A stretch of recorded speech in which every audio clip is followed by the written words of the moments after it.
At Brexit Ready, what we're looking to do is introduce some customs duty compliance outsourcing. And I've asked Paula Reet, our customs duty specialist, to give us a little bit of background as to how the rules are going to change. Businesses who have not imported or exported before may feel completely overwhelmed with understanding exactly what they need to do for Brexit. The government has published numerous notifications, and understanding what is key to your particular business can seem daunting when you have little experience in the import-export process. So what we have developed is a simple 5-step plan to assist companies to understand what is required to get Brexit ready. This provides a very basic framework to start to prepare an import and/or export in-house procedure. But am I right in thinking then that if the government is able to actually get a deal with Europe, then we don't actually have to prepare for a no-deal Brexit?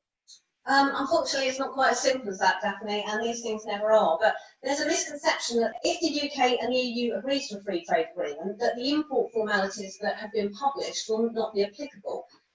This isn't the case. Even if there is a free trade agreement reached between the UK and the EU, the EU goods that meet the relevant origin rule, that is, originate in the EU, will be duty-free when imported into the UK. And the same if UK origin goods move into the EU.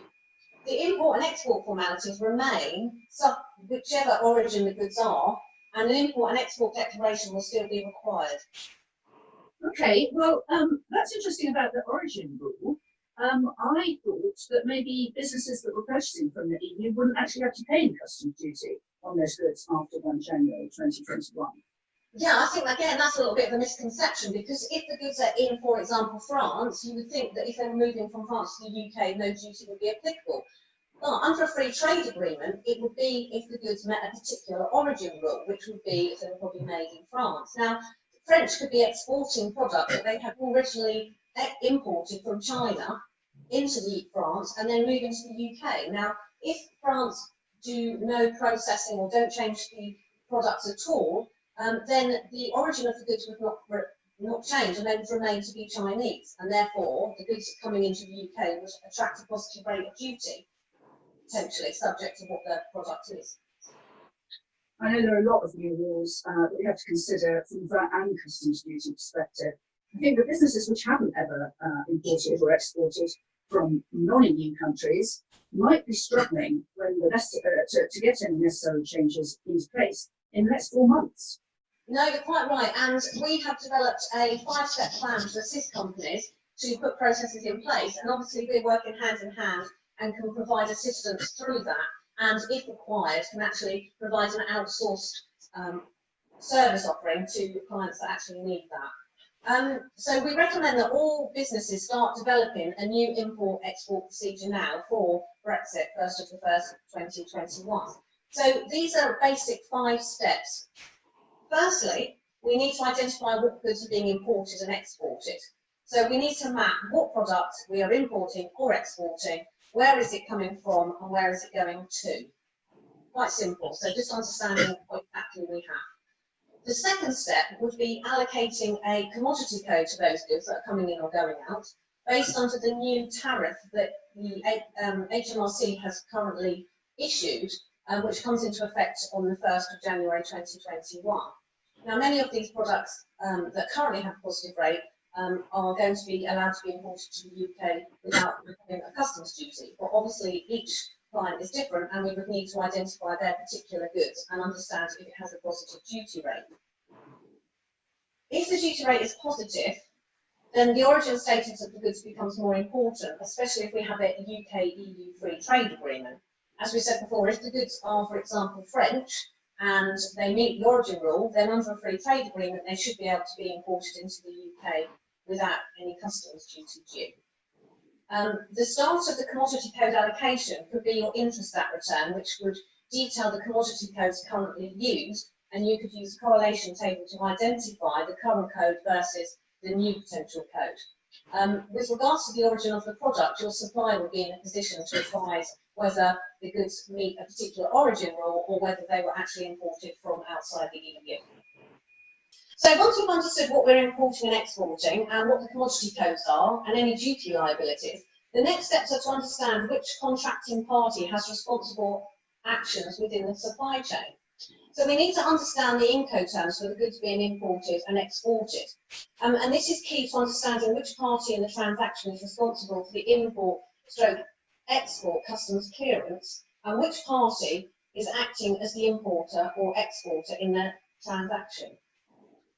Well, actually, this is important for VAT purposes too. If we've got EU businesses delivering goods into the UK, or UK businesses delivering goods into the EU, you might actually have to VAT register in those countries and submit returns in respect of those transactions.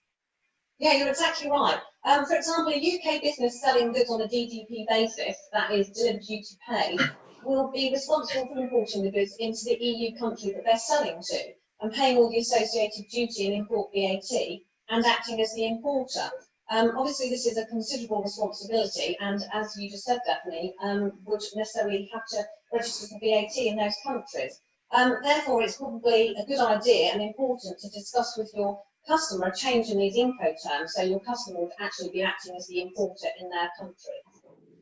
Now that is interesting because we've got clients already operating on this basis, the DDP basis, and because they are responsible under their terms and conditions, their actual contract with the supplier, we are delivering the goods duty paid, and therefore those are the circumstances where we need to make a local VAT registration.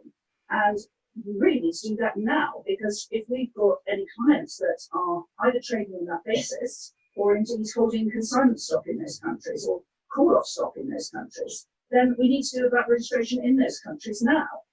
The process can be quite complex. Some countries require the applications to be made in their own language, or you even need to appoint a fiscal agent to act on your behalf. I think, Daphne, that is an area that not many people have actually considered and is very important. Many companies are trading goods on a DDP basis throughout the EU because obviously it's never been an issue before. Now, the fourth one is consider how the goods are going to be imported or exported, and whether you'll be using a customs clearance agent and how the information that customs clearance agent would require to do the customs clearance on your behalf, how will that be provided to them, and what information would they require in advance of completing the customs declaration. And the final point is record keeping for compliance purposes for any future HMRC audits, and obviously VAT 0 rating for exports, having proved that those goods have actually left the UK.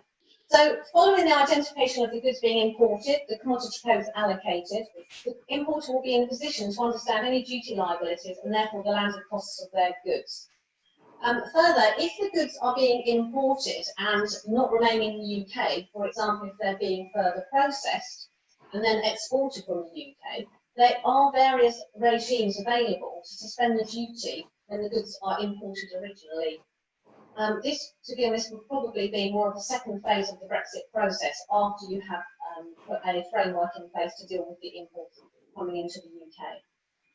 Well, that's great. Luckily, we've captured a lot of those points on our website.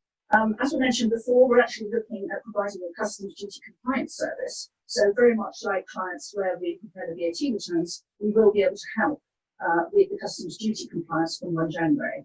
And we can do that on a couple of months basis until you're ready to take it in-house, or we can do it for a longer term. We're also going to provide some tailored customs training, which is actually fully funded by the government. And this training course won't be a one-size-fits-all. We will definitely go through various VAT and customs duty changes, but we'll also put in a 45-minute video call where we will meet with each and every delegate and give them 45 minutes to talk about their specific customs and VAT issues. We will have clients that are very sophisticated, they already know most of it, so they'll just want to look at the changes specifically. We may have other clients who haven't done any of this before and will need a lot more hand-holding. The government will fund that training and will actually fund the meeting at the end as well.